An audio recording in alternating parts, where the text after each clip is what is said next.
Welcome back to the Czech Republic and the PokerStars.net European Poker Tour Season 9 from Prague. It's the last EPT event of 2012. Tomorrow we will play the final table. Today we play down to the final table with 14 players remaining, including the 7 you can see seated around our feature table. They include Johnny Lodden from Team PokerStars Pro, Ramsey Jalassi, a Swedish regular on the EPT, and it's the Dutch player David Boyacin who has the chip lead at this table with a stack of 2.6 million. We're going to get an update very soon on the chip stacks at the outer table, but I think there's probably a very good chance that Ben Warrington is still the tournament chip leader, as he was at the start of the day, flying the flag for the UK.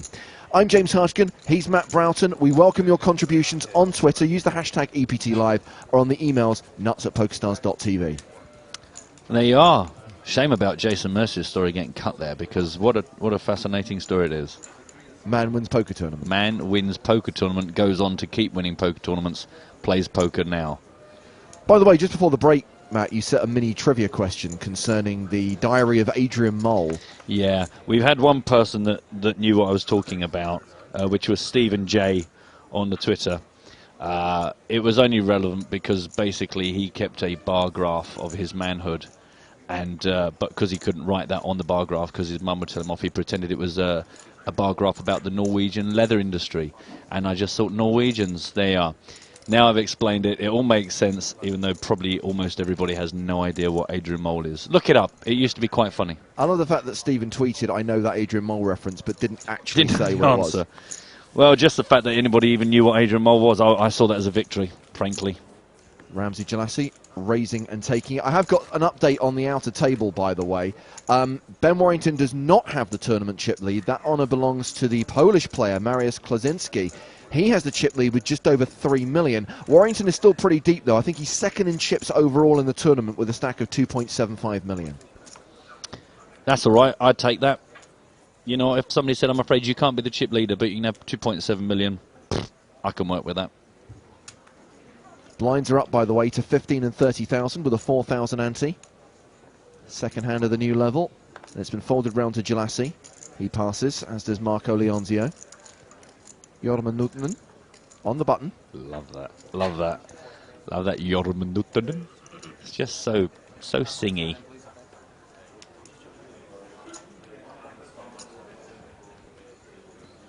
Looks like a button raise, which gets a fold from Johnny Lodden in the small blind. Boyacin in the big blind. He has a lot of chips, but he doesn't have very good cards, so he will fold.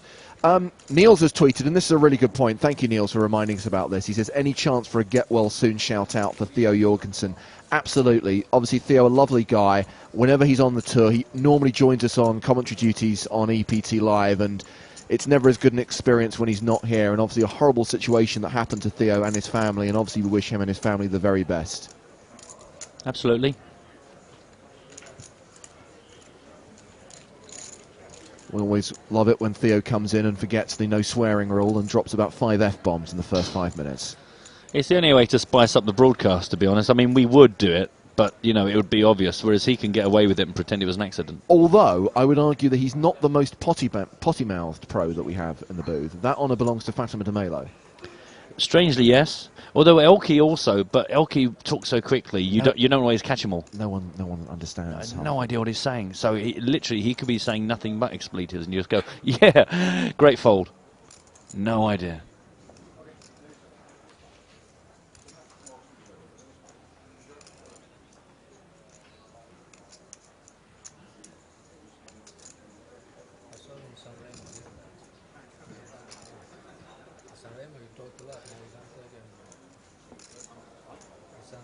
Just waiting for the next deal at the moment.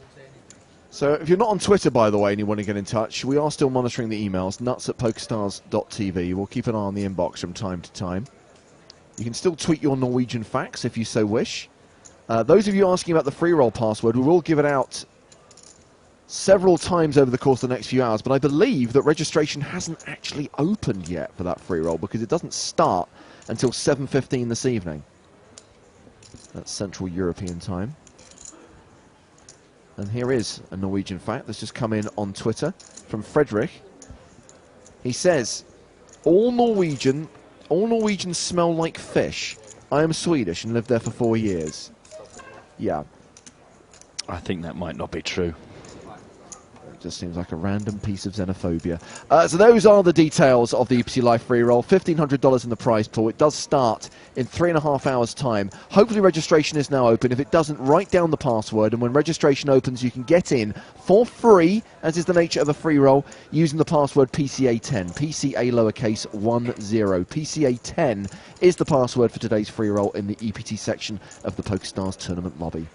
We can welcome another guest now to EPT Live, and I would like to point out that we are live. Ignore the word replay in the top right-hand corner. Mark Convey from the Poker News reporting team joins us. Hello, Mark. Hello, James. Hello, Matthew. Hello, good. You? Very well, thank you very much. Actually, we can't hear you at the moment, Mark. Hold on 1 second. Oh, we're having a Cheryl Cole moment. We're having a microphone malfunction. You must be pre-recorded. Testing. There we go. How are you, James? How are you, Matt? Nice to see you. Yep. How's it all out on the real world in the area of the poker tables? It's good. Final 2 tables, crunch time of the tournament. You know, this is always my favourite day. The final 3 tables, 24-8, separates the men from the boys. Most at stake. I think a lot of players, when they, once they've made the final table, that's almost like their victory. Yeah. So I think every decision, counts so much more this day than any other day for me. So yeah, it's good. We've got still some good players left in, and Obviously, it's always a great opportunity to talk to you, Mark, because you've been here from the very beginning. Matt and I get parachuted in at the last minute to cover the very end of the tournament. I mean, obviously yesterday went blooming quick. The first half of today went really fast. Has that been the nature of the whole tournament, or was it quite slow at the beginning? No, it's been pretty crazy since the off. Yeah, like literally from especially day 1B onwards, like the amount of like setups and cooler hands and sets over sets and people flopping quads is pretty unbelievable actually. So it's been a great tournament from the off. And I get the impression that, as we saw in Barcelona and in San Remo, this reboot almost of the EPT, the idea of bolting on the local festival, in this case the Eureka Poker Tour, has really worked in not just boosting the numbers but really giving it that festival feel. Yeah, it's been a huge success. I think it's the success story of the season. I think, like here and in Barcelona, it sort of cuts down the rake of players having to travel, because the cost of, flying from one place or to another or driving or a train, it means if you can sit and plot for 2 weeks in a place and play tournament after tournament, then, for the regular grinders, it's a huge benefit to them. So, and the numbers, and yeah, it's a win-win all the way around. So cards in the air once again. And it's Marco Leonzio who gets the action started with a raise to 65,000. Because he came 5th here 2 years ago when Roberto won. And obviously we were hoping that Roberto might make the final table again, but sadly he was the first man out this afternoon. Yeah, it's a real shame. He always adds that extra bit of excitement, and in the era of sunglasses and hoodies and, headphones, Roberto's like polar opposite to that. Yeah. And as we're wont of doing, Mark, in the poker media, we keep building up this whole potential 2-time EPT winner thing, and the names that always get bandied around are people like McPhee, McDonald, Mercier.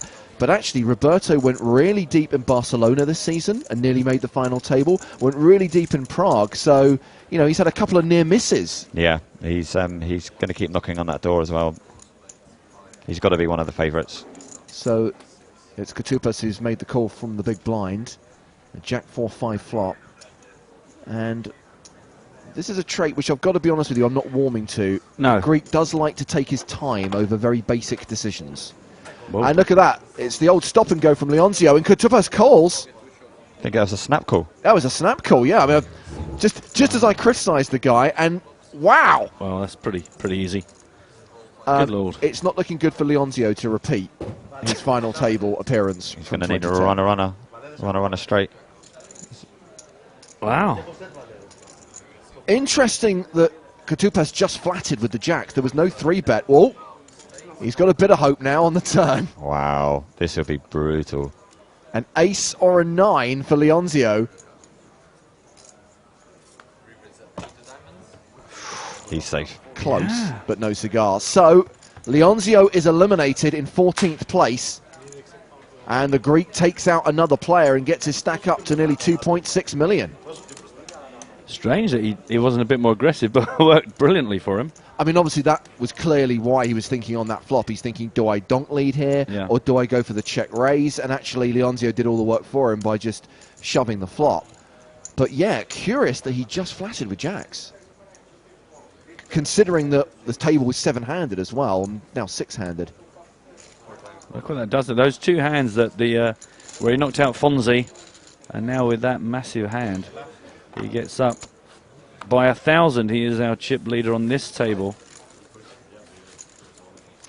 But there we are. There we were seeing how far our Italian friend was going, but in one hand, self-destruct. Torsten asks on Twitter, when is the dinner break? Not sure it affects you, Torsten, unless you can get down here to Prague and enjoy the buffet. The plan is that there won't be a dinner break, because I actually think they'll probably finish play before dinner this evening. And obviously that plan can be changed if we're suddenly 11-handed at 9 p.m.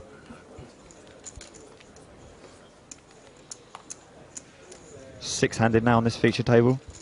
It's going to change the dynamic slightly. It's going to take Katupa a while to stack his new chips. He'll be pretty happy with that scenario. Obviously, I've been focusing more on the outside tables like during today. How's Johnny been playing, Johnny Lodden, since he's been on the feature table? He's been opening a lot of pots. I mean, he's got his stack up. I mean, when we started watching him, he was on 600,000, and he's now up to 900,000. So he's been reasonably active. Yeah, he's probably been the busiest and most successful at just sheer blind and anti-steals, just pounding away at everyone, but not really got involved in any major deep hands. But I do know he's very happy with the table he's got. Having covered the outer tables, Mark, who are the players left in the tournament from the other table that we should be looking out for? I mean, we saw a little bit of Mariusz Klaczynski early on, who we now know is the tournament chip leader, and we're hearing good things about Ben Warrington on Twitter. Yeah, the 2 that I would pick are Ben Warrington and Mark Herm. Now, Mark Herms hasn't got a really deep stack, but he's uber aggressive. He's opening more pots than anyone else, and if he gets a decent stack together, he's going to be one to watch. And Ben Warrington just looks solid. There doesn't seem to be that many leaks from what you can tell on the rail in his game, and he's got those chips, and they're going to be hard to get off him. yeah, we didn't get to watch him really get that involved, but what we saw of him seemed pretty scary. Yeah, because he like Johnny's just open with a race here, and it was Johnny that got most of his chips off yesterday. There was a real cool hand where Ben opened from the cutoff from the button. Johnny 3-bet with aces from the small blind, and Ben flattered with 10s, and it came a 10 high flop, and they got all the chips in a 2.5 million chip pot. Oof. So yeah, it just shows you how many chips Johnny had at one point yesterday. To be able to survive that and then come back. Yeah.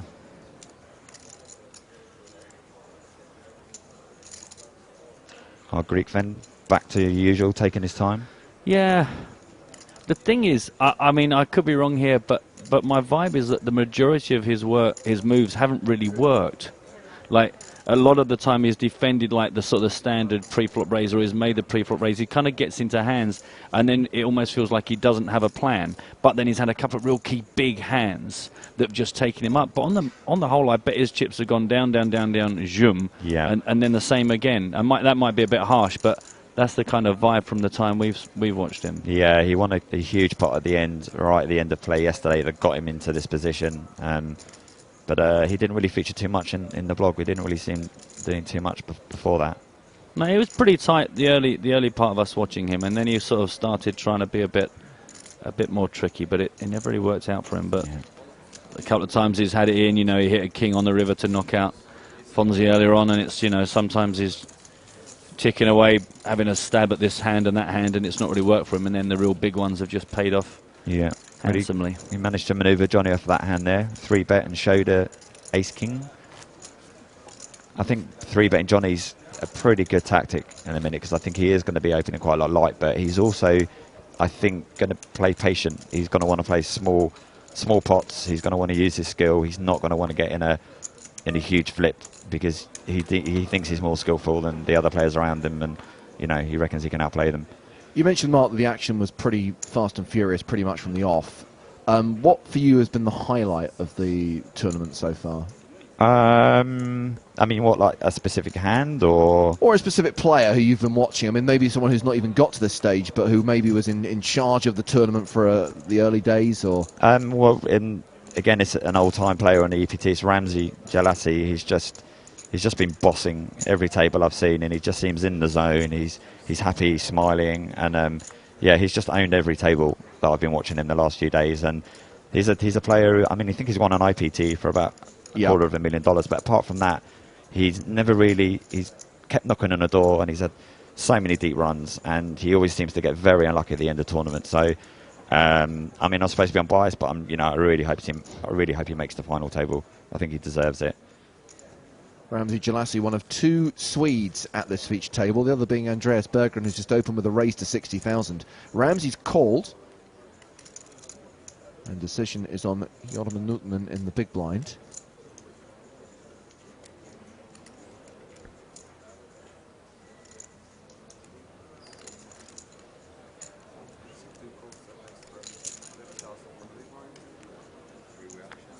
And he is called, so three players will see this flop, which is Ace-Queen Tray. Attention players of our tour bounty, please go back to your seats. Both check to the razor.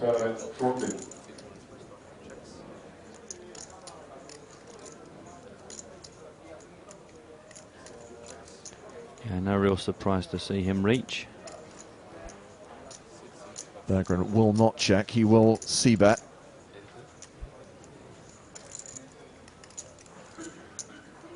$82,000.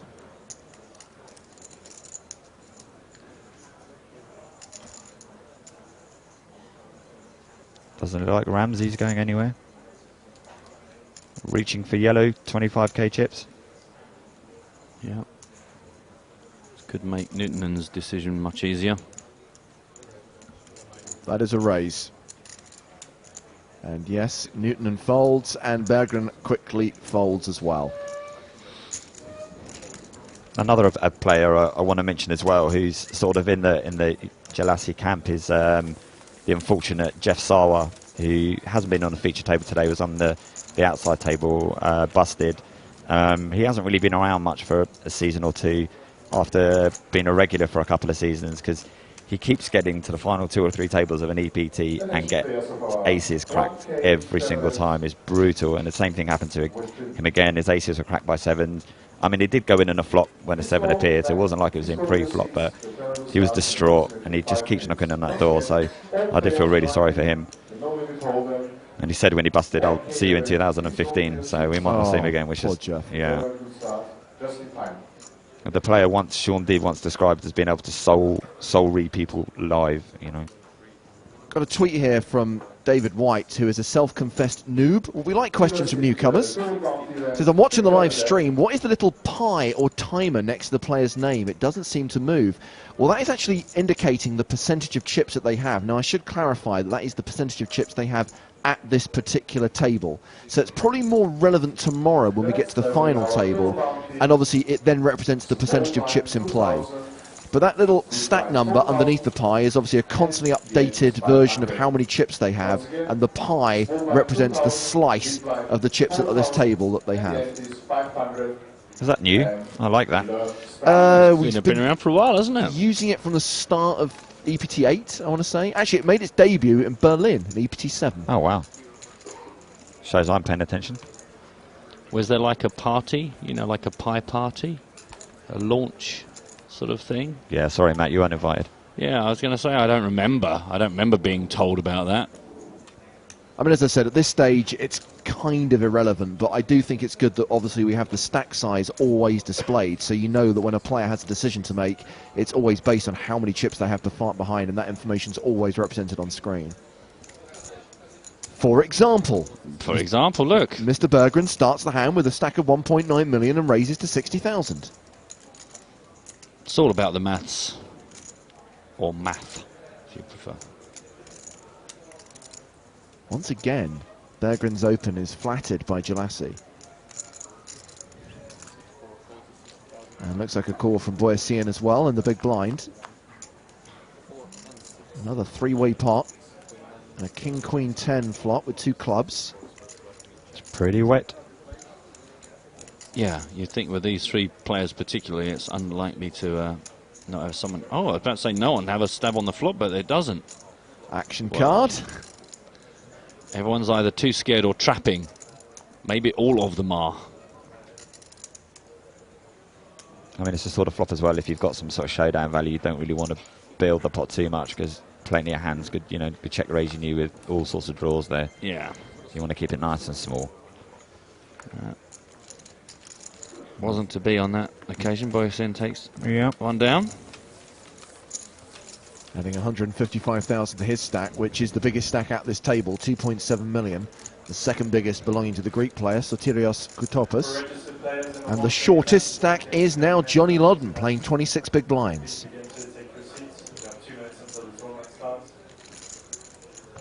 Yeah, I'm sure he'll bide his time until the opportunity comes along. He's not going to let that drain away for too long.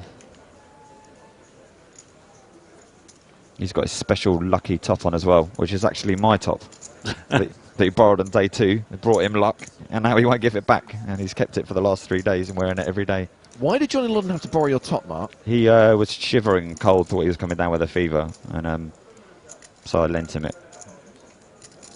Well, obviously, if this is genuinely his lucky top...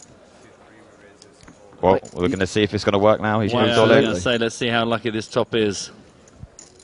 You might want to, like, try and sell it to him for a decent figure. Well, I sort of mentioned 2% equity a day, but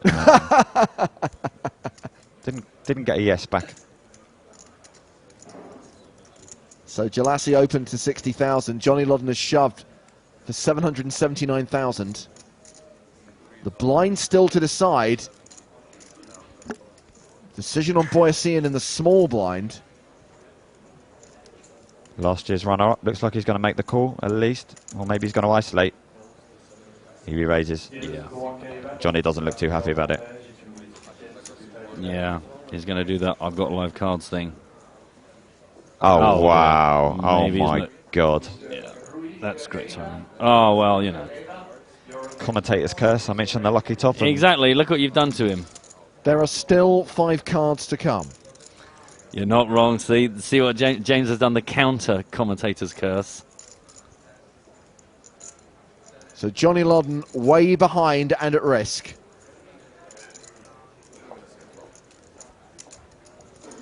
In the door. Well, you know, it's not dreadful. Actually, it's pretty dreadful. There's a couple of backdoor straight outs for Yeah. him. It's all about the back doors, people. Just trying to be positive about the backdoor opportunities. There you go. There we go. Any 8. Any king. Any 10. Any chance? No. No.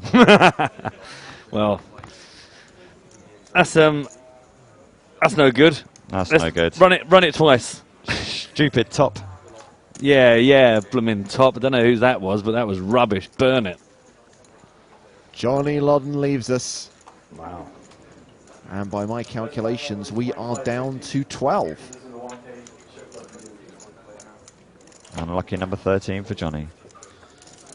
2 tables of 6 remain, and David Boyasian probably now has the tournament chip lead with 3.6 million. Well, it's nice when it happens, isn't it? It's nice when someone shoves and you go, huh, aces. Interesting that he did just isolate, but you don't want to get too greedy, do you? So now, the shortest stack at this table, and we'll probably be joined by another player in a moment, has 35 big blinds. Jeffrey tweets to say, I've been following the EPT for 4 seasons and never saw the delicious pie before. Also have an email, or rather a tweet from Paolo saying, is the Italian guy still in the tournament? No. No. Sadly not. He was here a few hands ago. Marco Leonzio. No longer with us.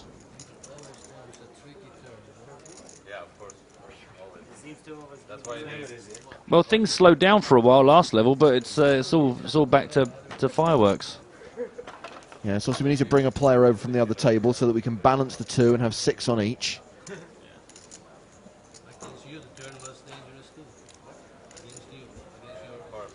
So we had some updates from the Dutch, Mark, that Boyacin is if he wins this tournament, he'll be third on the Dutch rankings for the year. For the year or all time? Actually, it might be for all time. Let me go back. Well, yeah, because he had a crazy year last year when he won the Master Classics at poker in Amsterdam, and then came here and finished a runner-up to Martin Finger. Specifically Dutch Player of the Year rankings. Oh, okay. He'll be third behind Vincent van der Vloot and Paul Berender. Okay. Because they're currently neck and neck, apparently. Yeah, Paul just took down a tournament in Belgium, I think, last week. So that's probably helped him get up there. I've had a tweet from a Norwegian blogger, Kjetil Flatten, who's an old friend of the EPT. And, yeah, he told me I jinxed the jacket. He's absolutely right. I'm sorry, Norway. Sorry, Johnny. A whole nation are after you and your clothes. But do you know what? He might have busted on day 2 if it wasn't for my jacket, you know. It got him through 3 days of poker. Poker cardigan of luck. Here's the password for the $1,500 EPT Live free roll, which starts at 7:15 local time. PCA10, that's PCA, lowercase 10.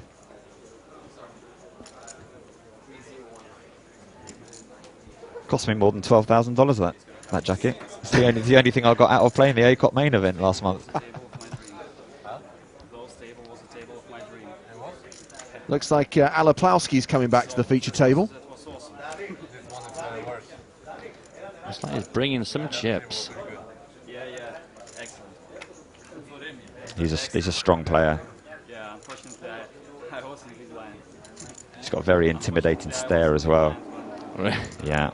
Practice that. Piercing eyes.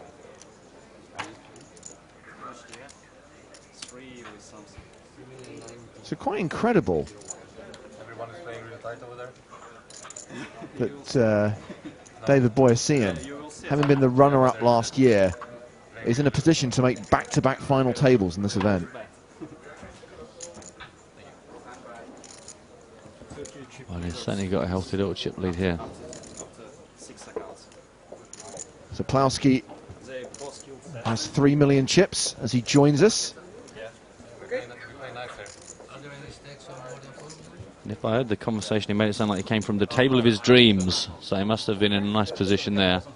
Going to find things probably a bit tougher here.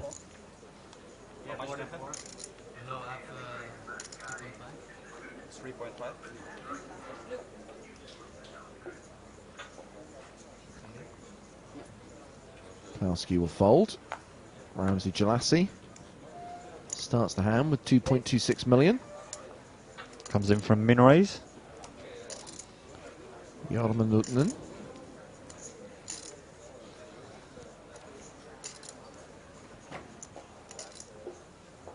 He's thinking. Yeah, he's got just over $1 million at the beginning of this hand, but he's still short stacked by a chunk. It's going to be really interesting how he plays this stack, because really he's still got a bit of play with this stack, but he's going to be looking around at all these other stacks, and maybe he's sort of, he's going to think he's shorter than he is. Yeah. Sometimes it's weird when you've got so much play still, but you're looking around and you think, God, I've got to get back in this. Yeah, you've got to make sure you don't mistake being the shortest stack for being short stacked. Absolutely, and yeah. It's easy to get an early panic on. Which is why I say to a lot of people that you should never really look at the average and where you are with the average. You need to see where you are in terms of the structure and what that allows you to do.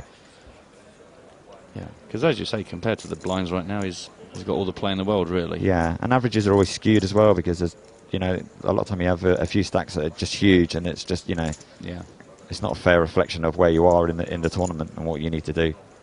So Newton's 3-bet is to 142,000. Decision is now back on Jalassi.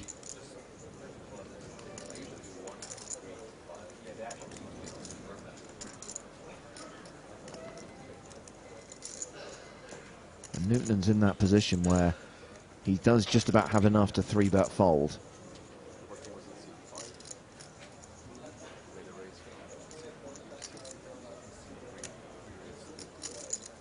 But if he's got the goods, it could be a 3-bet to induce. All stuff that Mr. Jalassi has to consider. Yeah, that's the thing, isn't it? Sometimes when you have got that stack where you know that you can 3-bet fold, but you can also play that against your opponent. So you think, well, everyone will know if I'm going to try and play back at him, now's the time to still do it. And then you can actually get more chips in the pot if you want it that way. Ramsey knew that he was, playing for stacks there if he put any more chips in the pot. So it was a case of, 4-bet calling or, you know, shoving on me or folding. I don't think he could call out of position. No. Thank you to Frederick on Twitter for pointing out that registration is now open for today's EPT Live free roll. So we've given you the password several times, PCA10, that's PCA lowercase 10. $1,500 in the prize pool. The tournament kicks off in 3 hours and 7 minutes, so plenty of time, and there will be late registration as well. But these free rolls do tend to max out. They're normally capped at around 25,000, 30,000 runners, so you might want to get in now. Play yourself some poker while watching some poker. What could be better? There's nothing else to do on a Friday. It's official. That's a bit of a sweeping statement there. Yeah, but if you say it like you mean it, people believe it. Oh, okay. There's a little bit of a controversy over Plowski's shirt. Adela on Twitter is not keen. Not keen at all on the shirt. I don't think it's that bad. No, I don't have a problem with the shirt. Me neither. It's the fact that he is wearing an item of clothing with a collar on it, I think he deserves to be saluted for that. He's made an effort. Oh, he's not got a bow tie. He's not quite up there with some of our competitors, but I don't know why you'd have a problem with that. He peels from the big blind after Jelassi got straight back on the raising horse. And it goes check, check on the flop. King of Diamonds rolls out on the turn. Somebody get their rep-in trousers on. A casual rep. Plowski now leads 75,000. And Ramsey Jelassi lets it go. I just want to give a quick shout out to Matthew Pitt and Chad Holloway, two of my colleagues this week. They're covering while I'm on here, doing what I do best and talking rubbish. So I just want to say thank you to those two. Keep up the good work. Saluting all the team from Poker News and the PokerStars blog for keeping people updated about the progress of not just this tournament but all the side events as well, including the High Roller event. And I appreciate that people have been asking both on email and on Twitter about what's happening in the High Roller tournament. We can only keep tabs on one table of the main event, so if you want to know what else is going on here in Prague, you really need to get yourself to Poker News or the PokerStars blog.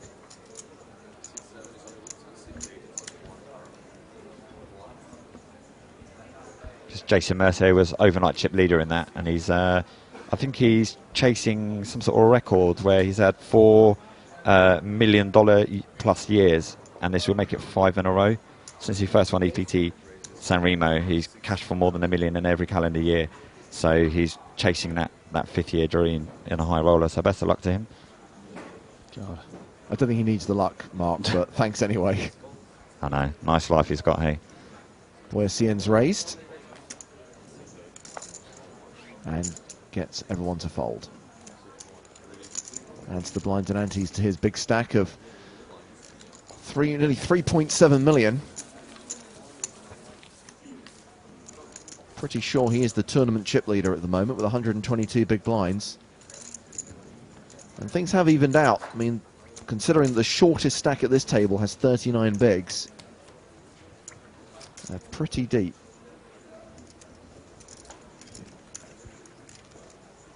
Well, I don't think Plowski had that much of the breaks. I think he might have done a bit of a hit and run at the outer table before he joined our feature table. Which would explain his "that was the table of my dreams" speech when he arrived. Yeah.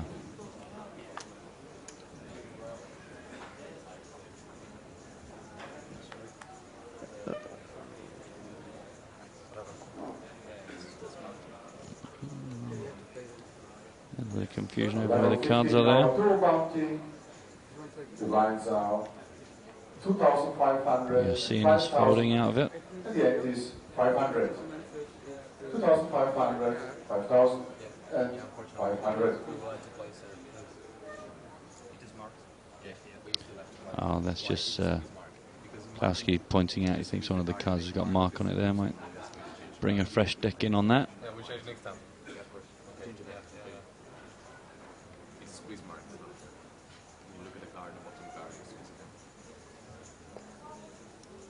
I think they're going to change the deck for the next hand. Luca Vivaldi just saying it's a squeeze mark rather than a sort of an imprint of a nail. Or Yeah.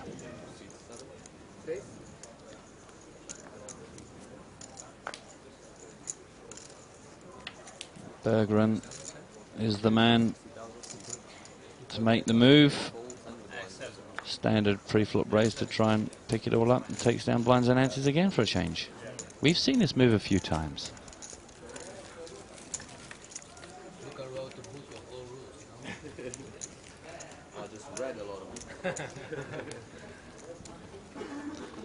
Fresh cards coming in.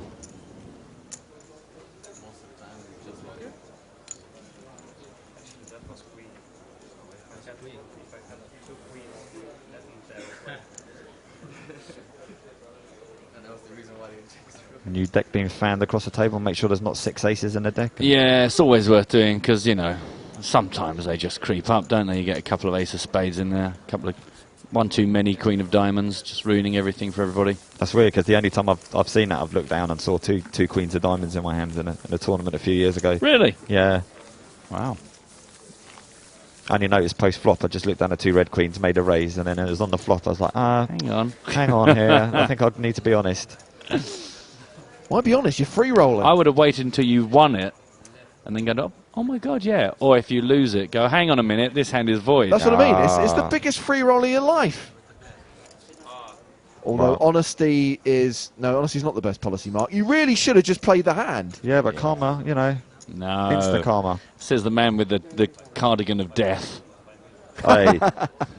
It's the cardigan of 3 days extra life. Exactly, 4 streams. Wow. Harsh. Harsh. The Lord giveth and the Lord taketh away again.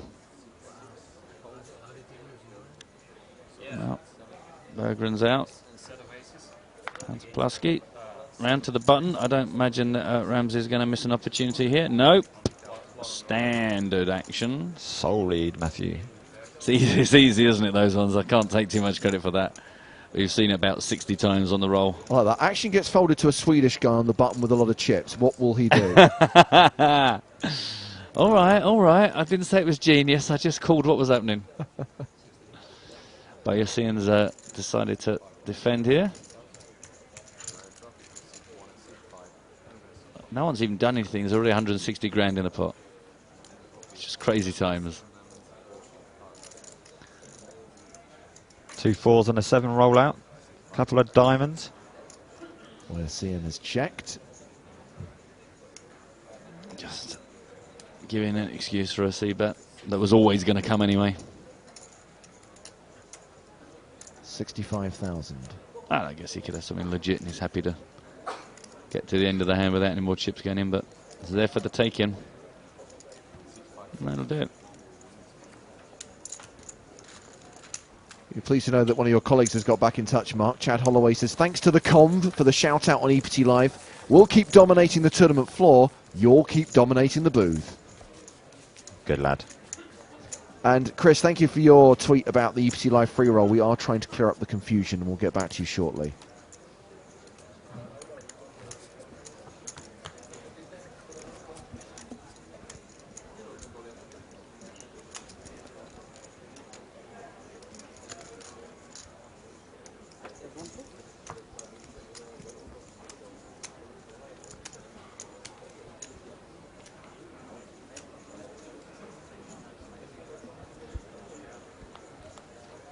Action folded around to Ramsey Jalassi. It must have been deuce 7. He folded. What a cut off. Exactly. I mean, that's as good. That's free money right there. That's as good as. Now Newton can take the mantle. Jorma Newton. Same rules apply. Action is folded to a fin on the button. What does he do? Let me get my coin out. I've got a good feeling about this. Action's on our Greek friend. What does he do? Think. Yeah. Take a while.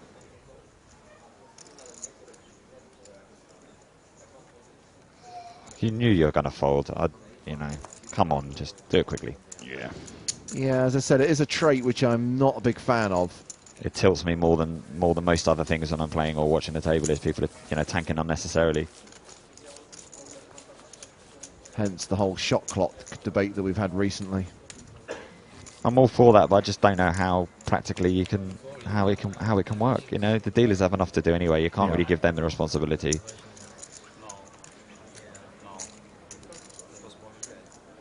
I think you make it like the awful Justin Timberlake movie In Time, and everyone has like a digital readout on their wrist, yeah. and when their time runs out, they die. Well, or their hands folded, rather, maybe as the first step. Sorry. Maybe just as the first step, their hands folded, and then they could die later. You didn't like the poker scene in that movie, All In for His Life? What a scene. Oh, that was tremendous, wasn't it? That was ridiculous. One of these days, someone is going to put a realistic, or at least moderately sane poker hand in a movie. No, can't be done. Wouldn't it be great if there was a big poker scene in a film, like Casino Royale, where somebody went raise and everyone just folded, and they took the blinds and antes? I mean, Mr. Bond, you have made a standard pre-flop raise and everyone has folded. That would be more realistic. You know Matt Salzberg, the producer, writer on Weeds and Entourage, Yes. who's also a poker player, won a WPT and then went very deep in San Remo, our last EPT. Yes. He's penning a poker-style TV series to be like Entourage, following poker players on the road. So Wow. maybe that will be the first Yep. opportunity to get some real sort of poker action. Yep, I have a lot of hope in that kind of a concept. Yep, good luck with that. It's still going to be quads beating a full house. But there's going to be plenty of cameos, James, so maybe, cameras can come into the EPT live booth. Massage your ego a little bit more. Already approached Mickey Wernick, I would imagine. If you want to massage my ego, Mark, vote for me. Oh, votes. No, vote for EPT Live. That's what it's about. It's about getting the prize for the entire production, not for me. Although in James's mind, he is the entire production. Yes, but that's beside the point. I can clear up the free roll confusion, by the way. There has been a little bit of a mistake, but it's okay. It's okay, don't panic. The free roll does not start at 7:15 Central European Time as previously advertised. Oh. It starts at 9:15 Central European Time, so it's Okay. actually 5 hours away. But that gives you even more time to register. Is And registration open? Registration is now open, Good. yes. Just checking. So just to make that clear, that's 3:15 Eastern, that's 9:15 Central European Time that free roll is taking place. PCA 10 is the password. Let's pick up the action here. Berggren's Open has been 3-bet by Plowski. Action back on Berggren. These two battling in the blinds. Yep. Always adds an interesting dynamic. I've made so many mistakes in the blinds where I would have never made them if I was in another position at the table. I think it's a leak in a lot of players' games. And they become very key, don't they? Because this is going to happen time and time again. And so it's, they become very big mental battles. It's like, well, if we're going to do this, it's almost like heads up, isn't it? Playing pure heads up is like, well, I win a couple here and you get a couple there. And absolutely, you kind of sort of change your ranges automatically in your head, thinking it's a heads up pot, but four other people have folded first.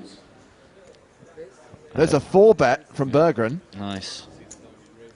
That's what I mean. It's this posturing and who's going to be the dominant player here? Who's going to try and avoid getting involved in these battles? Because they always get messy. Or have they just both legitimately got hands? Plowski's definitely breathing deeply.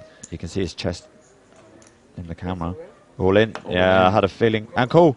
Wow. Huge They've pot. just got hands.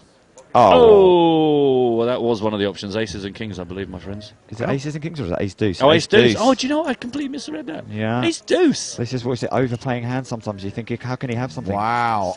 Ace deuce is the hand for Plowski. Wow. Kings is the hand for Berggren. And then we were talking about the blinds, saying, you saw this posturing and who's going to be the boss, and I'm not going to let you push me around because I know that you know that I know. But sometimes you've either got the big hands or you just get it wrong. And he's fresh to the table. He just doesn't know what the dynamics are. It's like, wow, that's a crazy. But he's still, he's still roughly 30% to win this. 28% shows you on your screens. And if he loses it, he'll be left with 1.2 million. Berggren needs the kings to hold. It's a 3.7 million chip pot. And this will decide the tournament chip lead by some margin. Oh my word. And Plowski flops quads. Wow. Oh my word. Okay. Now everyone calm down. I think something's happened. And Berggren was drawing to running kings, but the 6 on the turn ends it. And there's an ace on the river just for good measure. Rubbing salt into the... All he needed was the blooming ace. He didn't need the 3 deuces to go with it. Wow. Yeah, see, because without that, it would have just been an ace on the river and we'd gone, oh! But no. Good Lord. He's going to be approaching 5 million chips now. That is grotesque.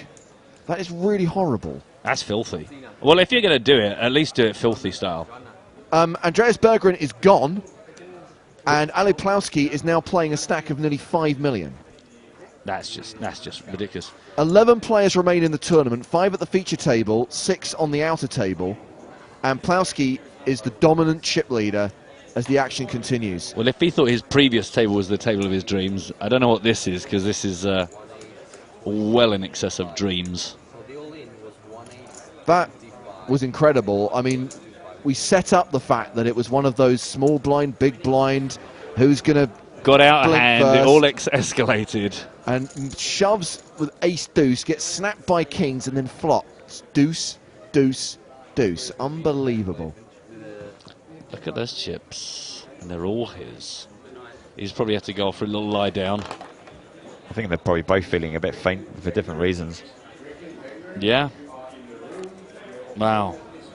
It's a confirmation on your screen that the EPT Live free roll starts at 9:15 local time, not 7:15 as previously advertised. The password remains PCA10, PCA lowercase 10. Wow. Plowski with a ton of chips, 11 players remaining in this tournament. I mean, Andreas Berggren has obviously cashed deep in this tournament, but he will not be making it to the final table. His 11th place finish is worth 42,000 euros. Today's got echoes of EPT Campione, James. When we went from 24 to 8 in a record time and then had a ridiculously deep final table that went on for a long, long, long time. We might have to start at 9 AM tomorrow to get it done, if this carries on. We'll get the action restarted in a moment. In the meantime, Poker City has provided us with a poker quiz.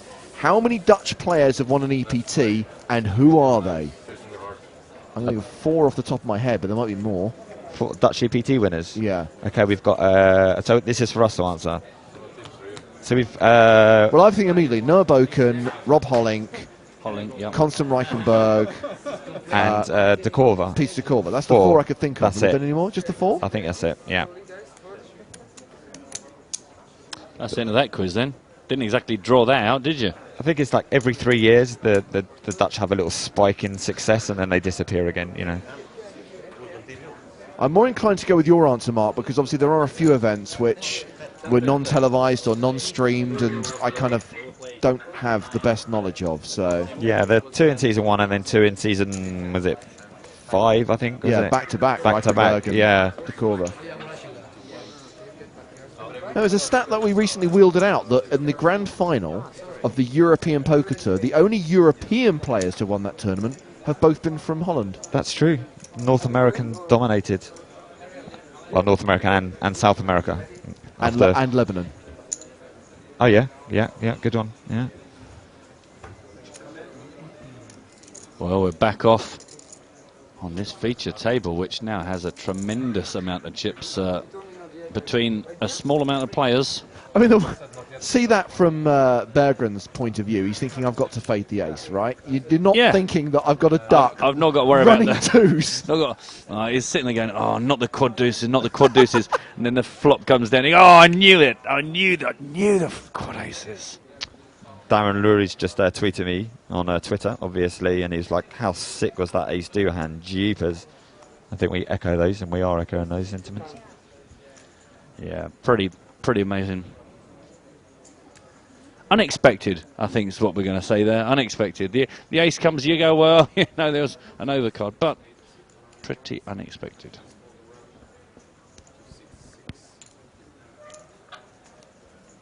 So where are we at? Looks like a Boyasian raise here. And a decision with Kutapas. Kutapas, that's how you pronounce his name, is that right? I don't know, that's what I'm just going with, Mark. Okay. It's probably wrong. Yeah, I've been saying our Greek friend because I was a bit scared of, trying to pronounce it. James is very good at saying it in such a way that you just believe that he must know. So you just copy him, and then before you know it, that becomes it. In fact, we might have to go and tell him, because he might have been saying his own name wrong all these years, but James says it with such certainty. We've got a big buy it. big 3-bet here, I think, coming in. And 145,000. Jeffrey, in answer to your question, no, I didn't forget Noah Boken. He was one of the 4. Boken, Hollink, Reichenberg, De Korver. Those are the 4. And take the caps lock off. I don't like being shouted at. Yeah, Noah Boken was all the way back in season 1. And he had a 5-1 chip deficit, I think, against Ram Vaswani, who was looking for back-to-back EPT titles. And I guess at that stage we thought it wouldn't be too long before we have a double champion. 80-odd EPTs later. Exactly. Still waiting. Still waiting. Wow. Looks like these boys are going to war. You wanted action, Matt. You got action. Yeah, I didn't expect... I didn't want carnage. I didn't want the place to burst into flames, but... Greece versus the Netherlands. That's not the flop we're looking for. We've been spoilt. How often does this go check, bet, fold? 90 to 95% of the time. Well, there's the check. Part 2 of the 3-part series should be the continuation bet. Don't forget, after half an hour's thinking. Oh, sorry, yeah. Let's just play some elevator music while we're waiting.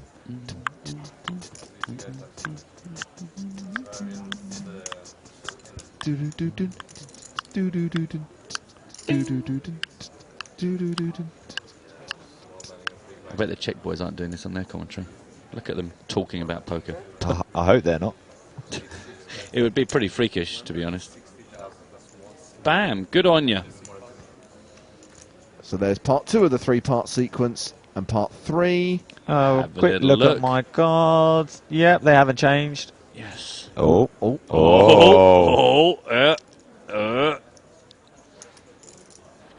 hang on a minute. Let's have a look at this chap and see how comfortable he looks. A little stare down. And a raise! Wow. Katupas has probably been the one player that we've watched the longest that has been very much the target of people like to just keep playing on against. You know what I mean? It's sort of other players drop the hammer and then people are gone. But here is Oh, it's just a call. deep into a hand, yeah. My bad, I thought that was a check raise. No. Well, here we go again. Just going for the big chips. Or not. No, they're the small They're the ones. smallest They're ones. the smallest ones. Check. Oh, he gets a stack of small ones and then check. And now Boyasin's going to bet here. He's going to bet 200 and something thousand and just win it. After a 5-minute tank. I think the hands always tell a story. People are always obsessed about, you know, facial expressions and little ticks and what they're doing with their eyes, but that nervous energy's got to go somewhere. And, you know, a lot of times they're telling little stories with their hands. Oh, check. Ace high versus king high. Oh, even better. Wow. Wow. Okay. Not entirely sure I... Get them moving on. Maybe Boyasin thought he had some sort of showdown value with, you know, some sort of ace. Yeah. Well, Maybe he might have had the ace of clubs in his hand or something, so he was maybe looking for a backdoor. And yeah. who knows? Maybe he just... Yeah, exactly. He thought it's good enough for showdown, but I may as well suddenly bluff it, and it turns out that he's just going to shut down. Well, Kutipus closing in on the 3 million chip mark, playing a stack of 2.9 million now. Nate has literally just tuned in. He says, just started watching and it seems the action's gone quickly. Great commentary again. Should be a great final. Has anything sick happened? Now, Nate, if you tuned in literally 2 minutes earlier, you would have seen kings cracked by ace deuce on a deuce, deuce, deuce flop. Sick enough for you? And a question on the emails from Rebian. He says, I've noticed quite a lot of times people 3-bet shove for more than 20 big blinds with medium pocket pairs like tens. I do not like this personally. What do you guys think? It depends on sort of the position you are at the table and who, you know, who's opened. You know, I don't mind it so much against certain players because it's, you know, you can't be exploited. You know, sometimes it's painful 3-bet calling it off. I don't know. What do you think, Matt? I don't know. The thing is, there are a lot of players that just take the position and go, I believe I'm good. I'm going to get everything in. And it's, you know... The thing is, the problem is we saw it earlier on where somebody just clearly came to that mental decision, I'm ahead and I love life and I'm just going to get way too many chips in. And, of course, when they run into a player, I much prefer the shove than a flat call. I don't think you've got the implied odds there with a, you know, I'd want sort of 35, 40 big blinds plus to be able to flat to try and hit my set. No. So the shove's better than the call. But, you know, the fold's not so bad either. People do overplay, you know, small to mid pairs late on in tournaments. Well, I guess there's another option there, Mark, and maybe this is what Rebian's hinting at is, okay, flatting there is not good because you don't have the implied odds. Yeah. He thinks that 3-bet shoving is a little bit too optimistic. Can you 3-bet fold out of a stack that short? What? How many big blinds did he? 20. 20. Well, he says for more than 20. So let's say 20 to 25. What our colleague Nick Welthall would describe as funky stack land. Yeah, I think you can do it more live than online.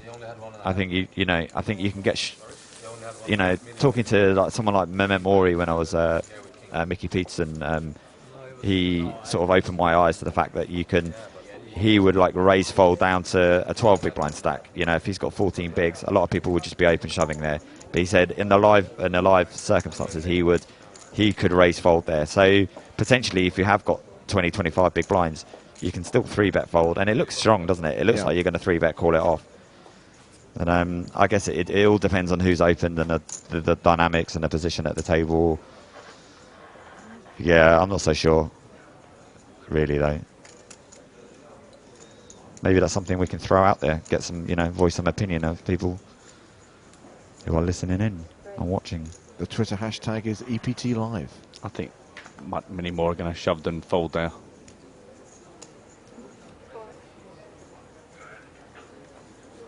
The thing is also there's an ego element of it, of people putting their chips in and meeting resistance, and to give it up, apart from the stepping back, it's a, well, I've made an investment and being pushed around, and do you know what I mean? I think in that's that sort of scenario where people actually get a bit emotional about it as well.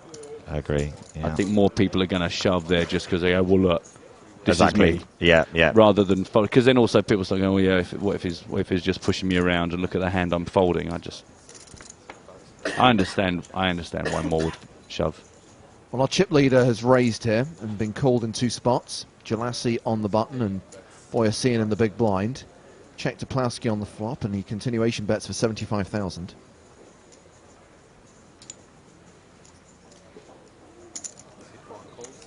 Jalassi calls.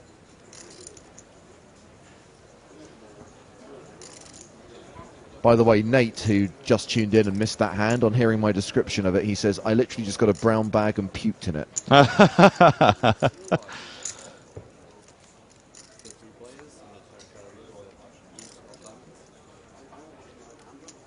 Boyasian called as well. Still 3-way. Boyasian checks, Plowski checks, and Jalassi checks behind. Comes running diamonds.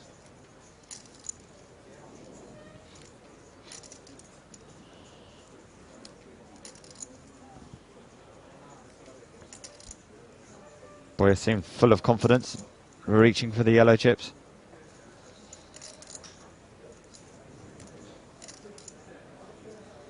Yep, he ain't playing with him, he's chopping them out. It's like 260 or something along those lines. Yeah. I've been staring at these chips all week. Yeah, I was going to say you're just immediately able to count them at a glance.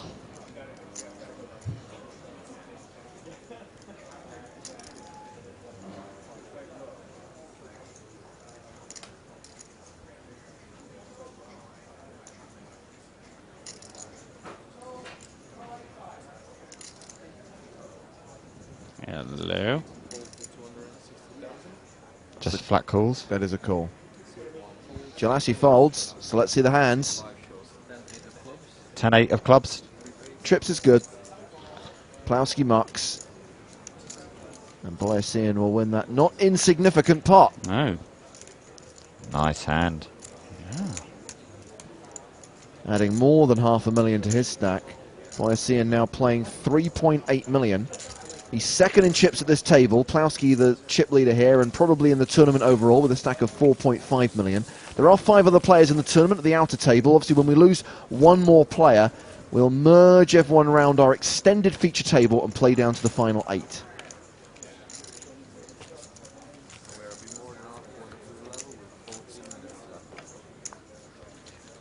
You know, we were polling people on the whole 3-bet shoving.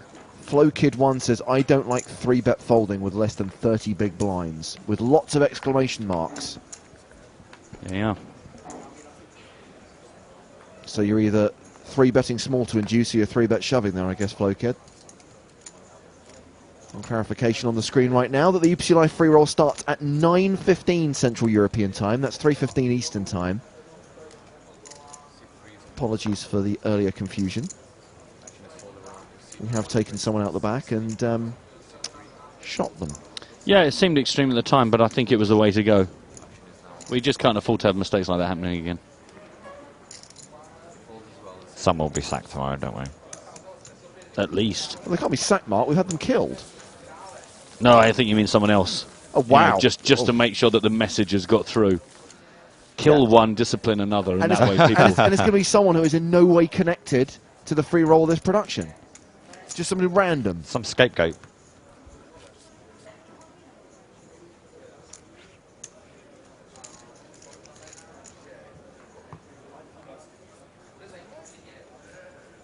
Action's going to be on Ramsey Jalassi. Blind still 15-30 and will stay that way for another 39 minutes. This time.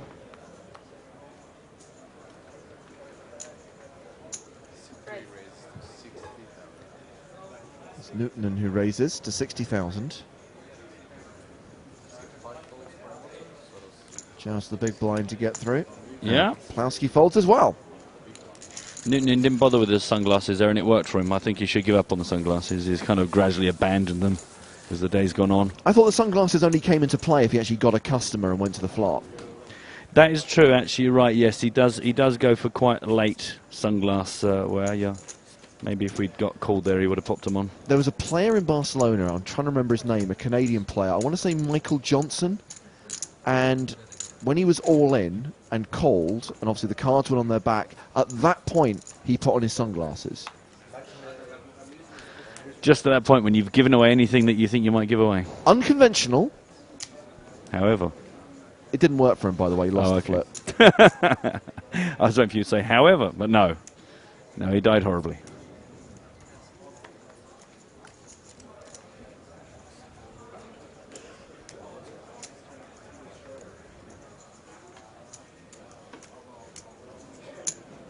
I've been tweeted by Matchbook Alan, who's trying to put me on the spot a little bit off the poker. He says that I talk quality crap, which is right. And I know all about poker and Prague, but he's asking me who are Crystal Palace playing tomorrow.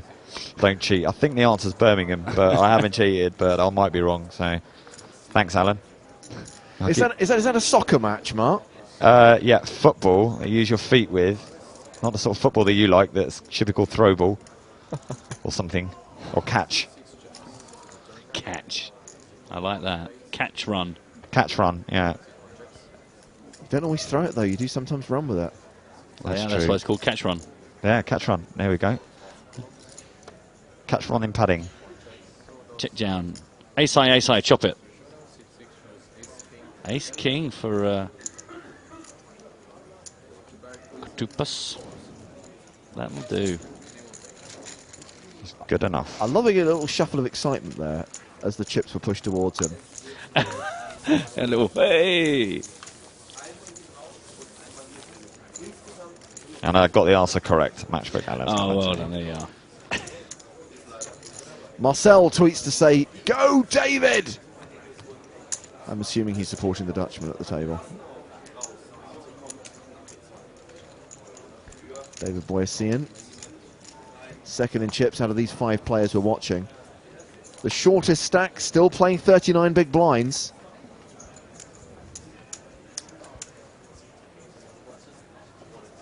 So much play.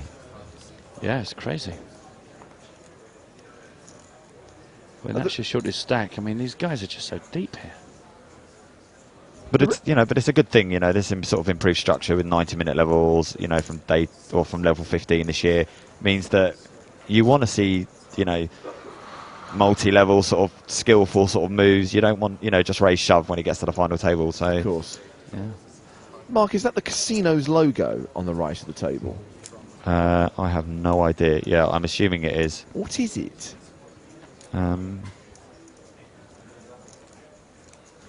It's not Clueless. it's not as confusing as the logo of the casino in Madrid, but it's still pretty confusing. I'll get confirmation on that for you. I'll come back to you later. I take care of logos. James, we've both been tweeted by Rob Hippie 80 King, who said it's obviously called hand egg. Nice. Please, can you reflect on this in your coverage? No. But thanks, Rob. Yeah. Eric Ramsey's supporting you. He's saying I'm whinging about American football.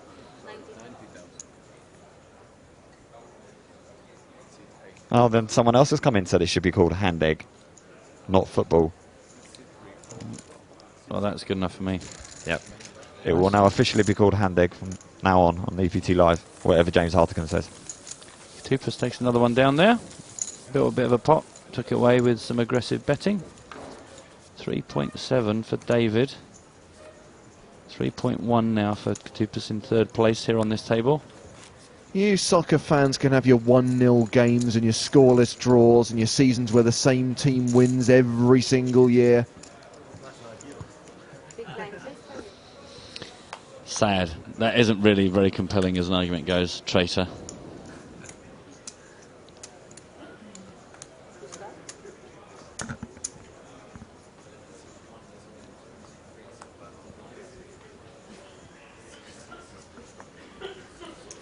Foldy for the stealing. Here's Jalassi on the button. Here's the Swede. Of course he's going to have a go at this. Poor old Newton just can't seem to get his bike rolling here properly. In a really tough spot.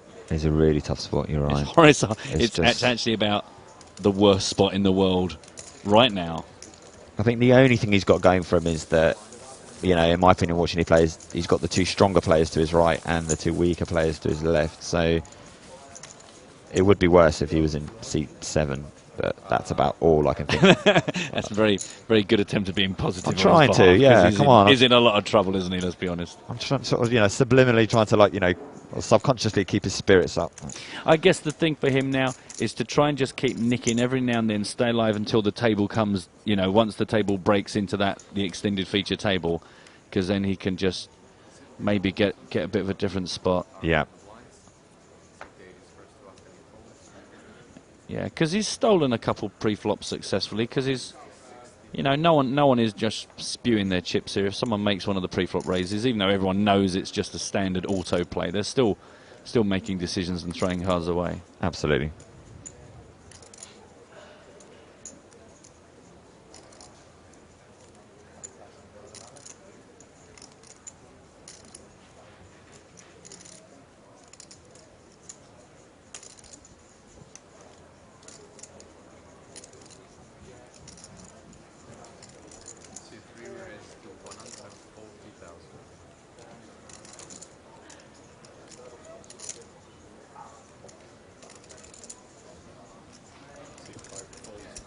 Well, just as we were saying that, he's come with a 3-bet over Ramsey. He's got, a very wide opening range. Yeah. So this is a good play. 3-betting in position against Ramsey. I like it. Yeah, and look, the glasses have gone down. It's not even happened yet. He's decided to reach for the sunglasses. But yeah, this is a good spot. Oh, you would like to think Newton has got something here. Could be just good timing, but going to be aggressive. Looks like it's going to go to another level here, though. Jalassi is not giving up whatever his original ploy was.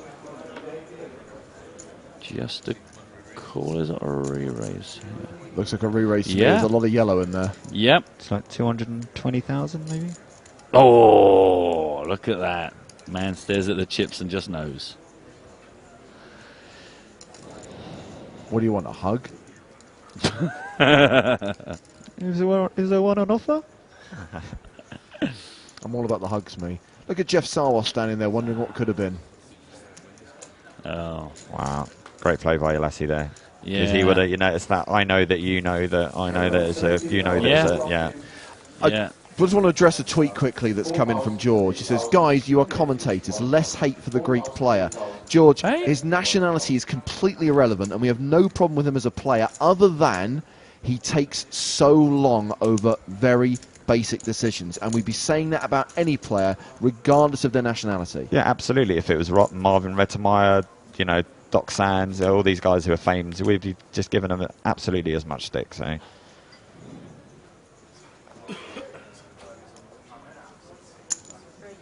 Got a tweet in about your logo, James. Matthew Pitt, my colleague, has said he thinks the logo is the Global Poker Tours logo. I don't think it is, because I know that logo, and that ain't it. And he also says that American football is played by men with funny shaped balls. So Yeah.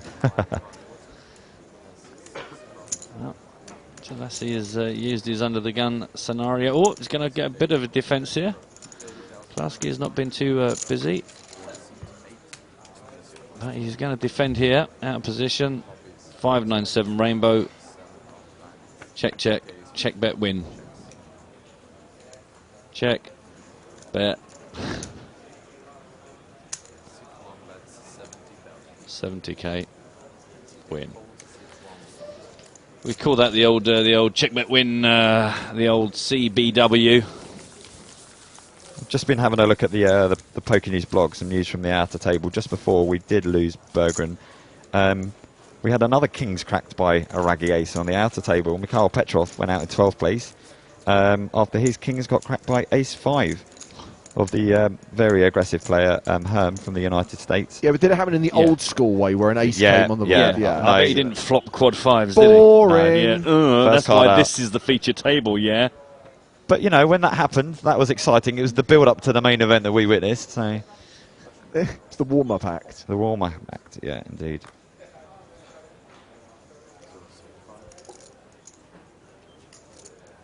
And just having a look at the chip counts as well. It looks like Newton is our shortest stack in the tournament proper. The next nearest to him is Diego Gomez with 1.8 million.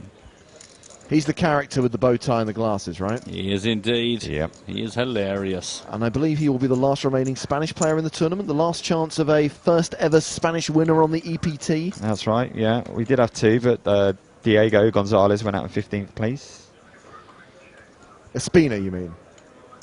Yeah, Gonzalez is who we're saying still in. Oh. Okay, there must be a mistake then on the Poker News blog. Oh, they still got Espinas in then?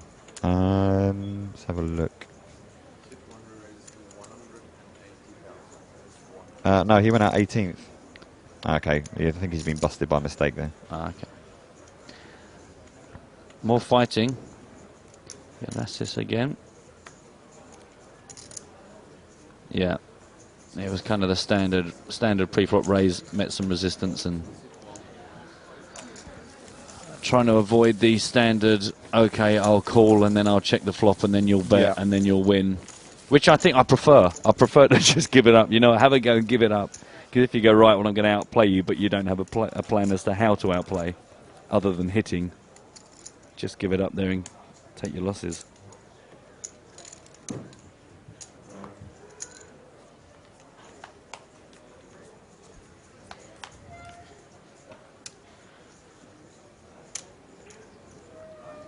Action on Boyasian.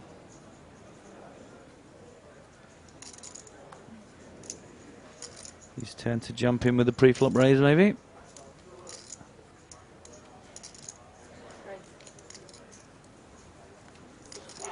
Foldy fold. Putting the pressure on the short stack.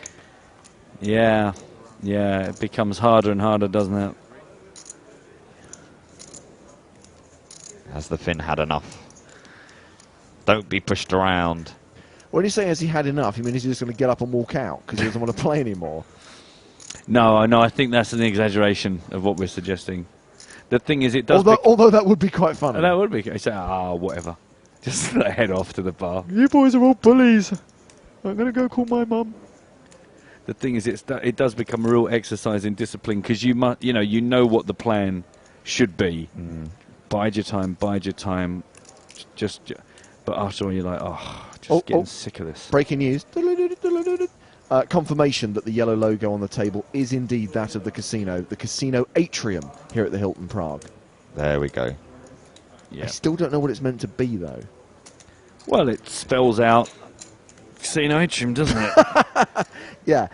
If you could tell me how it does that, Matt, I'd be really grateful. There's the swoops of the C, and then if you turn on its side, there's an A with a red bit as the... No, I have no idea. Anyway, boys, we got a 3-bet, 142,000. Got a hand, he's got a hand, he's got a hand, he's got a hand. He's hardly got any of the pie. But he has a hand. Boy, Ian looks interested. Yeah.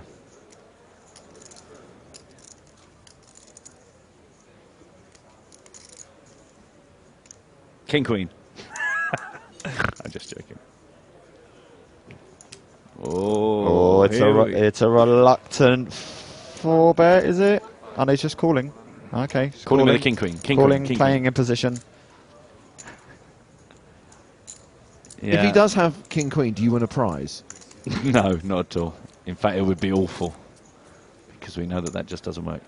Oh, tease. Yeah, what if he's got King of Diamonds? Is he just going to shove? Is the stop and go? 319,000 in the middle, and he's got more than double. Yeah. 790 behind, yeah. The problem is, whatever Newton does here, is it not auto-raise from what you're seeing, just out of principle? Do you know what I mean? Yeah. Do you not, if you're Newton here, you know, whatever I do, he has to. It's in the rule book, but Boyerson has to come back at me. Newton does indeed continue. Ah, good. Boyerson folds. I expected more resistance there. Well, King Queen missed. Well, that's probably why then. There we go. Probably why. And the good news is we never got to see that it wasn't King Queen, so it probably was. That's going to make Norton feel a bit better as well. Yeah. Absolutely. Now up to 1.1 million. Because that's one of the toughest things in poker is we all know, like, you know, a lot of people are textbook sort of correct. You know, there's not many leagues. You know, there's a lot of learning tools out there, but it's can you make that correct decision just after something bad's happened to you when your emotions are all over the place. You know, it's hard. It's something that you can't really learn. Yep. It's too easy to tilt. Yeah.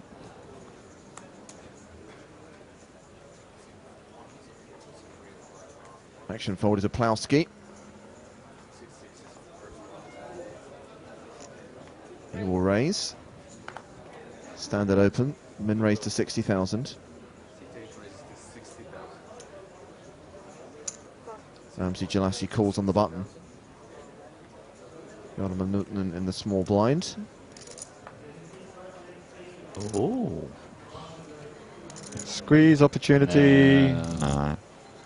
That's the problem. Is you get the feeling he's a good enough player that all these ideas are coming to him, but he's also a good enough player to go. But why? Why do I just throw myself under that potential train when I think I can play my way out of it? Yeah. David Boycian calling as well from the big blind.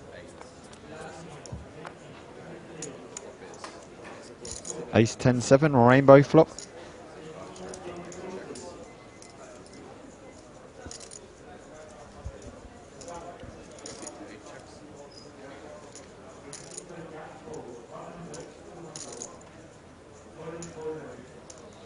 There's true multitasking going on over here. One of your colleagues, Mr. Pitt, has just asked me if 12 Monkeys is worth watching. I have replied, yes, it's excellent. Now back to the poker. Nice. Wow, I think that's the shortest time you've ever spent talking about movies on air, James. Succinct. I like it. It's a new James. If I say too much about that movie, I'll give it away. And as the gentleman hasn't seen it, I don't want to spoil it for him. One of my favourite films ever. Is that the one with Brad Pitt? Yes. Yeah, it's a good movie. I think that's probably when they sort of thought that Brad Pitt could actually act from that movie onwards, maybe. It's around the same era that he made Seven, which was another film which kind of established him as actually not just a pretty boy. But mostly.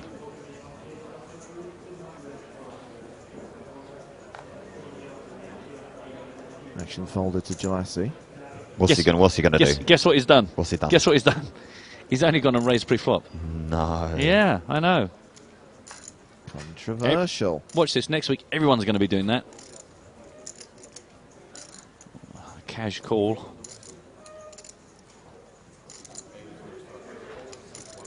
Getting rid of his small change. That was a strange call there. I'm just wondering if Boyson actually saw the raise. It looked like he was almost completing and then had to put the extra in. Yeah. And a quick call. So else we've got three-way action. King 5-9, 2 hearts.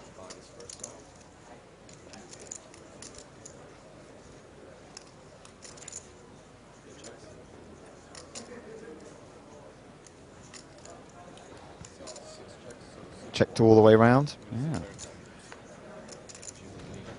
All the pairs on the turn. Wessian, first to act.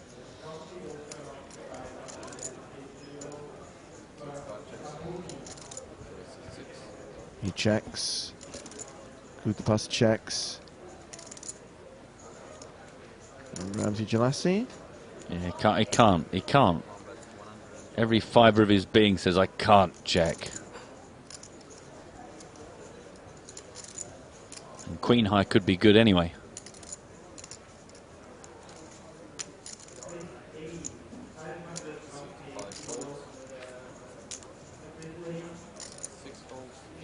Job done.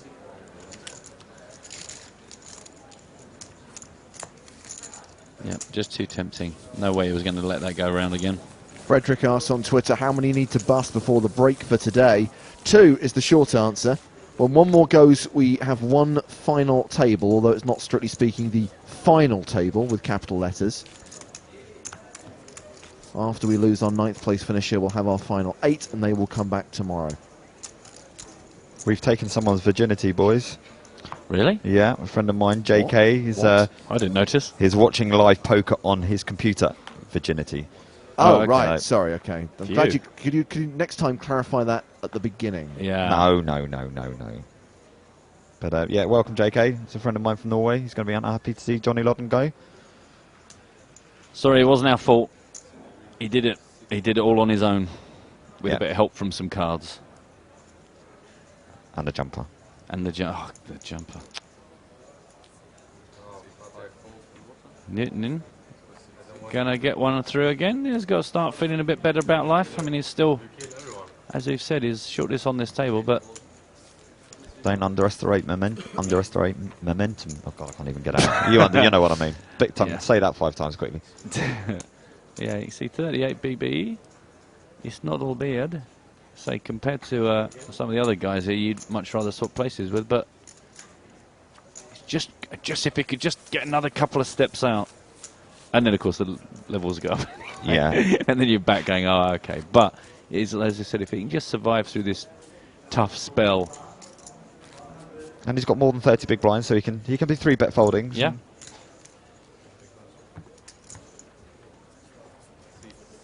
Yeah, he's just outside the sticky line. There's a break in around 17 minutes' time, and during that break, obviously, we'll get an update on the stacks at the outer table as well. Be interesting to see if there is anyone there who is now shorter than Newtonen.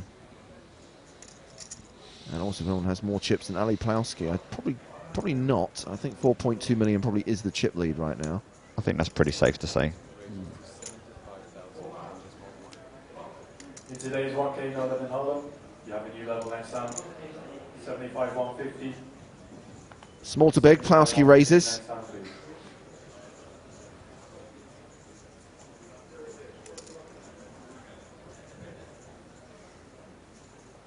No. Had a quick think about it.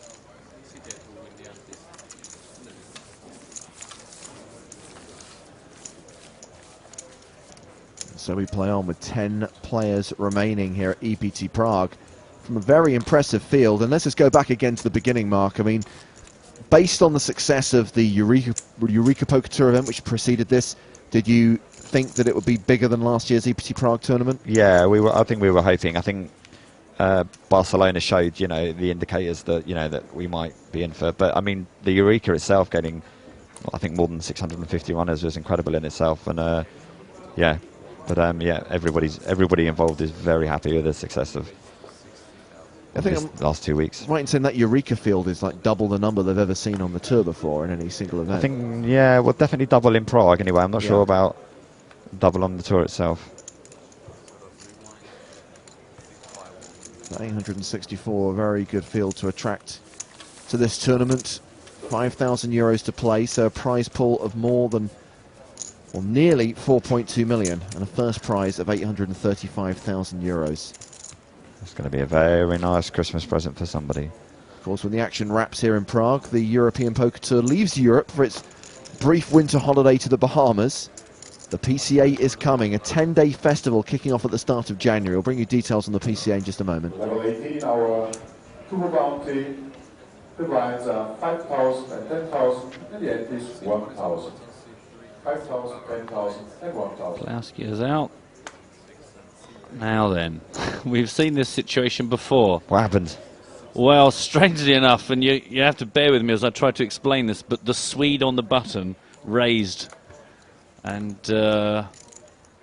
Ramsey raising in with position. yes, it was folded round him. He was on the button, and he just raised. It was out of nowhere. Wow. Yeah, and made all but one player go away.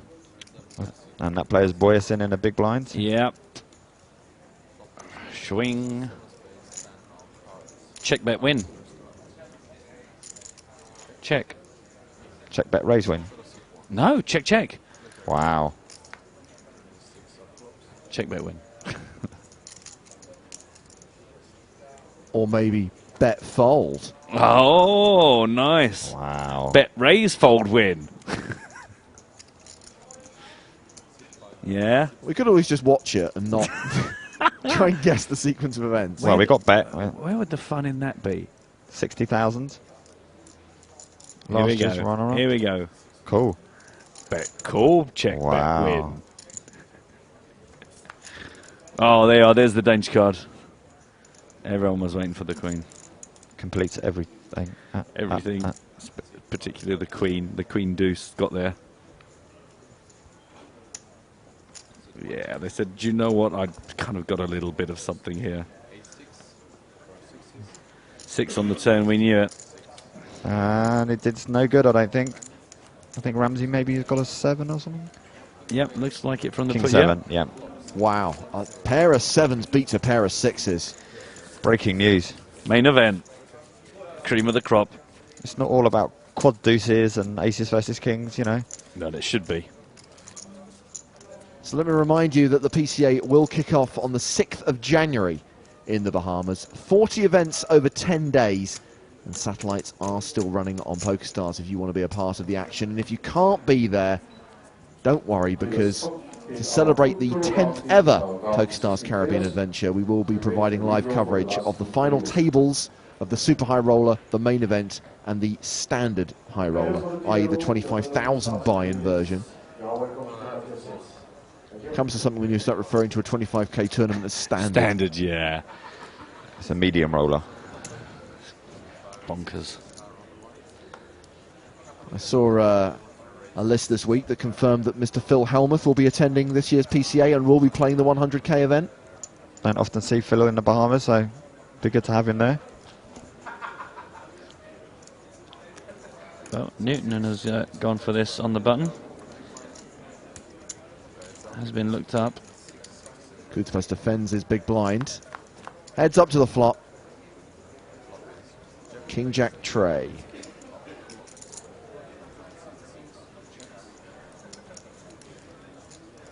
Now this is going to go check bet fold a high percentage of the time. Yeah, I'm with you on this one. Yeah.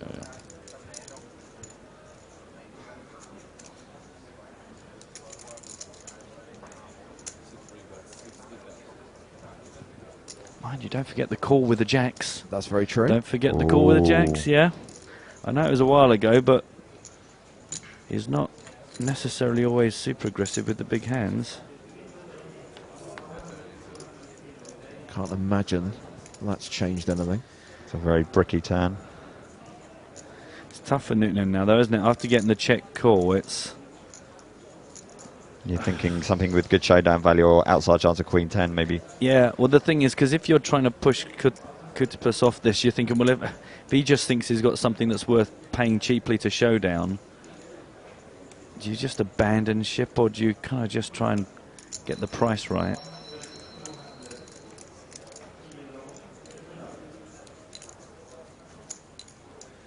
He's going to keep on at this. Bullet number 2 comes out. Yeah, hats off to him. It's not pleasant, but he's going to keep with it.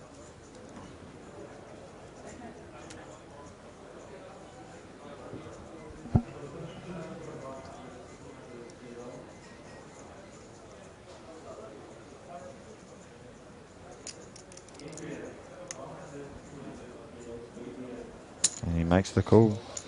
Yeah. The calls that he's made on both the flop and turn are quite dramatic, almost throwaway calls. Yeah. What can we read into that? I hope this hand does get played to Showdown, because I'm interested to see... Queen Jack. Queen Jack of diamonds. Oh, Queen 10 of diamonds. He checks. It's going to be check, I think.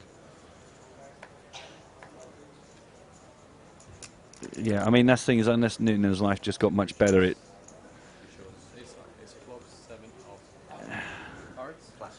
Jack 7 of diamonds, but Yeah. crucially he did have the diamonds, and he checked on the river there to try and induce a bet, but didn't get it. A good check by Newton. Yeah. Wow, and all that momentum he's just built up disappeared in an instant. It's going to be... And that's the thing is, you know, you can see he's trying to make his own luck. He's trying to build scenarios and try and make some hands happen for him, because you've got to give the kid credit. Yeah. He's down to 866,000. Kutipus up to 3.2 million.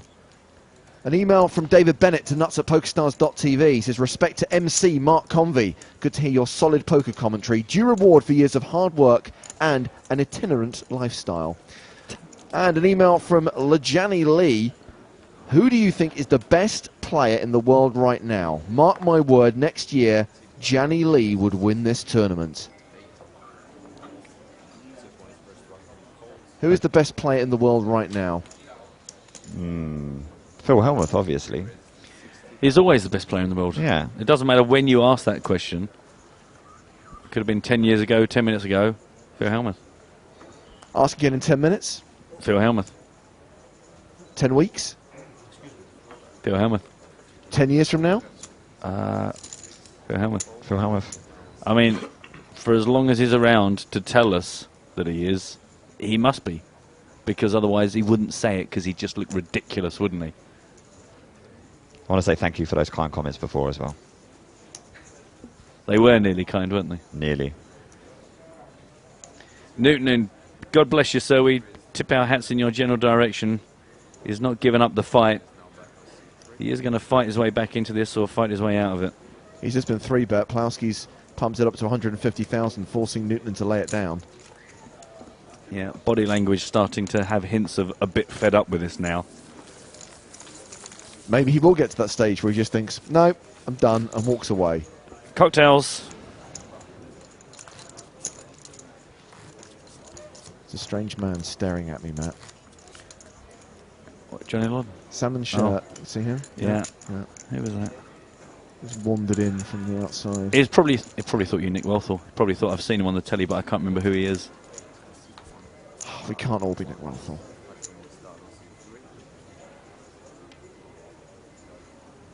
I told you once someone came up to Nick for his autograph when I was with him, and Nick signed it really happily, and then they're going, oh, I'm really sorry, I thought you were Ben Grundy.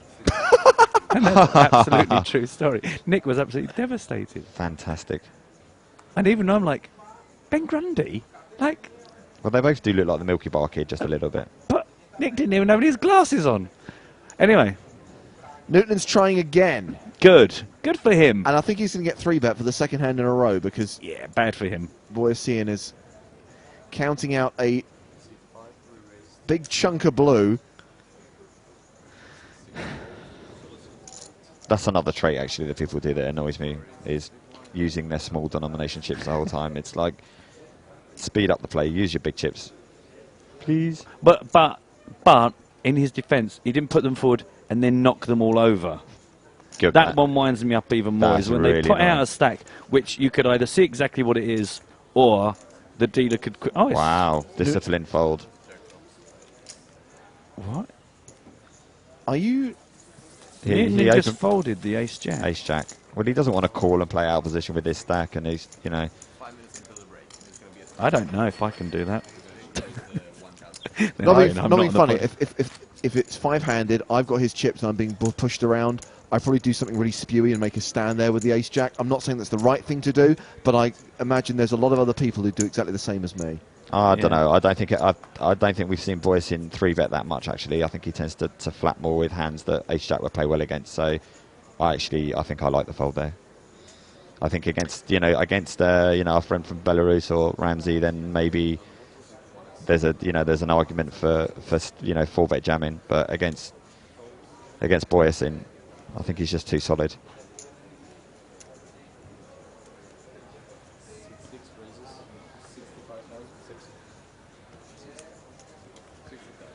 But yeah, the player that puts out his nice stack and then knocks it all over. And then the other person goes, how much is that? And the dealer immediately has to put it all back up into the column it was half a second ago. That's so annoying. Yeah, you're absolutely right.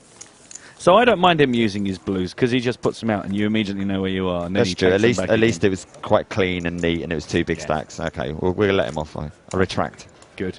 Just glad we've cleared up that quite important point. Yeah. Match for Callan's come back on Twitter again. He said we have to make sure that Ramsey Elassi gets his winnings back to Sweden. I think he's referring to a semi-famous story of Ramsey leaving a fair amount of money of euros in a cab in Holland once and losing it. And I think we're talking 6 figures in euros here. Yeah. So I need to keep an eye on him. If he wins, he'll get a big chunk. About 3.5 minutes left on this level, by the way. See how many hands we can squeeze in before the players go on break. We'll go on break as well. And when we come back, the blinds will be up to 20-40. And we continue to play down to the final 8 from the final 10. A reminder of the password for the free roll, which starts at 9:15 Central European time. That's 3:15 Eastern time. $1,500 in the prize pool. You can register now using the password PCA10, PCA lowercase 10. It is in the EPT section of the PokerStars tournament lobby.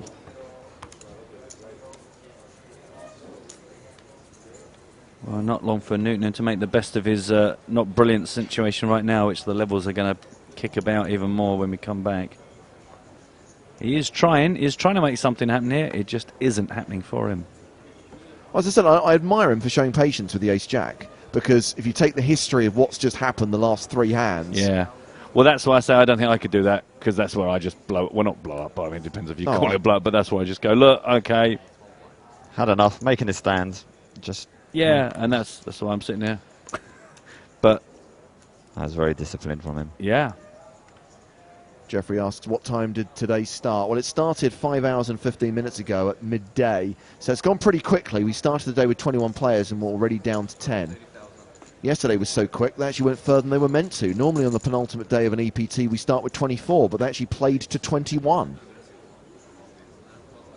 Crazy action junkies. I would imagine that flop probably connects with more of Kutapus's range than it does Plowski's. Yeah. Yeah. And hence Plowski checks back that flop.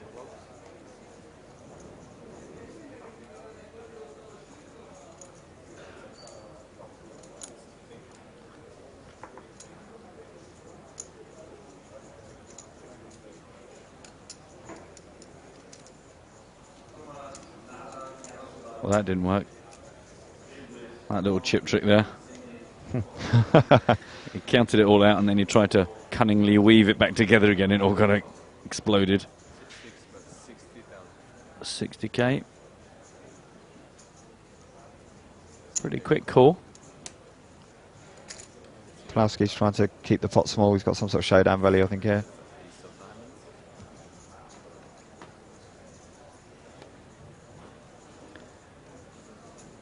Interesting river card. Yeah. Yeah, not super surprised he could have slowed down there.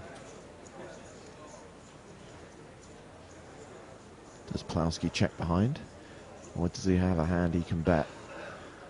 Yeah, because he can make a sort of a, looks like a value bet, but also semi-bluffs off anyone with a draw that was super strong but didn't get there. This is likely to be the last hand of the level. Oh, that's a horrible situation. You feel that's just a horrible situation. Kutopus there.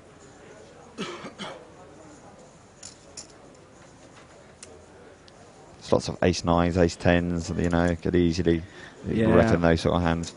Especially in the way that Plowski played it to sort of almost very obviously keep the pot pretty sort of under control and not getting too carried away. Yeah. It's just a horrible spot. Unless, you know, unless you're Monster here and you're just trying to milk the pot. But yeah, it's...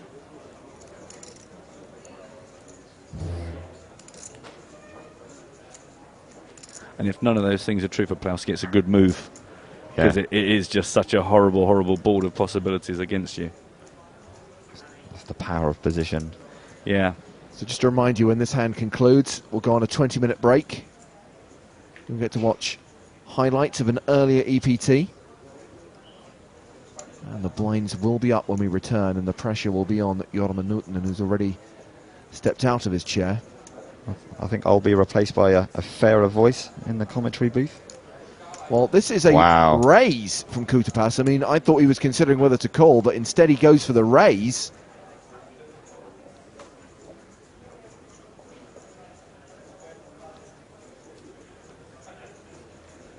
$350,000 total.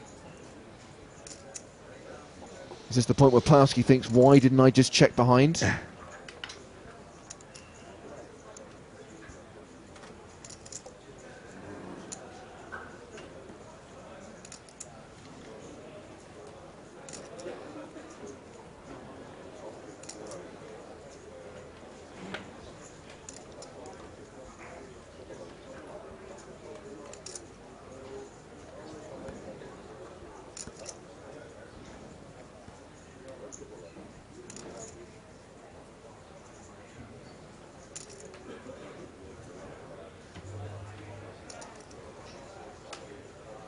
As the other players step away to go on break. I want to say hello to Pedro. He says, watching live, this is cool. Glad you're enjoying it. What is it he's watching? EPT Live. Alex doesn't quite share his sentiments. He says, what a boring table. Smile, people, smile. Poker is also about having fun. Not always. Plowski looks like he's got a really difficult decision here. Yeah. If I was Ale Plowski in this situation, I wouldn't be smiling. No. I mean, if you did like have a flop a straight or turn a straight, it's a beautiful card to check raise on the river.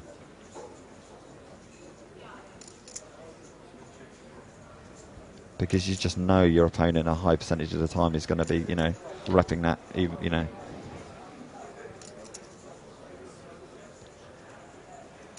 I guess the only thing going through my head is because Plowski did just like, he was just calling as if it seemed like the sort of line where actually a lot of the time Plowski would just check at the end. Yeah. It's because it'd been calling so passively. I don't know if Kutopus does he check there knowing that he's going to get a bet if he wants a bet? Because it's been so passive. Plowski trying to mine information out of his opponent.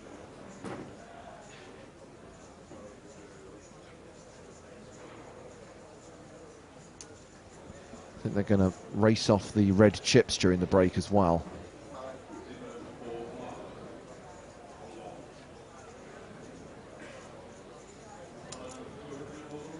Yeah. Plowski in some pain over this decision. Imagine if he responded with a massive raise now.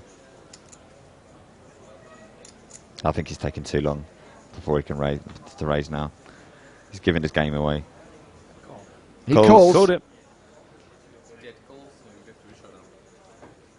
Wow, turn the straight. Wow. And Plowski will muck.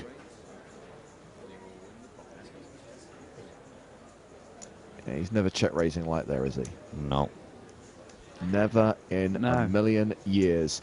So that hand will see Plowski ship the better part of 500,000 to Sotirios Kutopus. The players will now go on a break. We say goodbye to Mark Convey. It's been a pleasure having you with us, Mark. Thanks for having me. I think I'll be back tomorrow, so I'll see you then. Excellent stuff, thank you. Matt and I will be back after the break, and we'll be joined by Liv Baree from Team PokerStars Pro We're in Prague, and this is the PokerStars.net EPT.